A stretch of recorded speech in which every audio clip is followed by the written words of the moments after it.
பகவத்கீதையில் 2வது சாப்டரில் 31வது ஸ்லோகம்.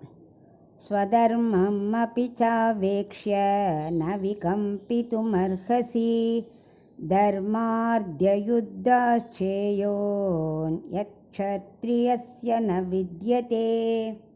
இப்போ இதுக்குள்ளே அர்த்தத்தை பார்க்கலாம். இந்த 31, 32, 33, 34 எல்லாமே யுத்த தர்மத்தை பற்றி தான் சொல்கிறார். தர்மம் எது அப்படிங்கிறத பற்றி தான் மெயின் டாப்பிக்கு. இப்போ 31வது ஸ்லோகத்தோட அர்த்தத்தை பார்க்கலாம். க்ஷத்ரியனுக்கு மிக சிறந்த தர்மங்கிறது யுத்தம்தான். அதுதான் மோட்சத்தை பெற்றுக் கொடுக்கும்.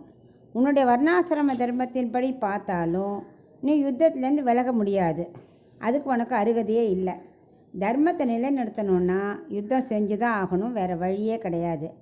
ஆனால் நினைக்கலாம் மோட்சங்கிட்ட யுத்தம் ஒரு வழியான்னு. ஆனால் அந்தந்த வர்ணாசிரம தர்மப்படி பண்ணணும். தர்மம் முக்கியம். உன்னோட வர்ணாசிரம தர்மம் என்ன? யுத்தம் பண்ணுறது. வெறும் அப்போவே உட்காந்து நீ தவம் பண்ணுறேன் அப்படிலாம் தர்மத்தை மீறி பண்ண முடியாது. அதனால் யுத்தம் இடுறது நீ அவாய்ட் பண்ண முடியாதனால கண்டிப்பாக நீ பண்ணணும். அது உனக்கு மோட்சத்தை கொடுக்கும்னு கிளியராக சொல்ல ஆரம்பிச்சிருக்கா. இன்னும் 2-3 ஸ்லோகமும் அதை பற்றி தான் சொல்லுவேன்.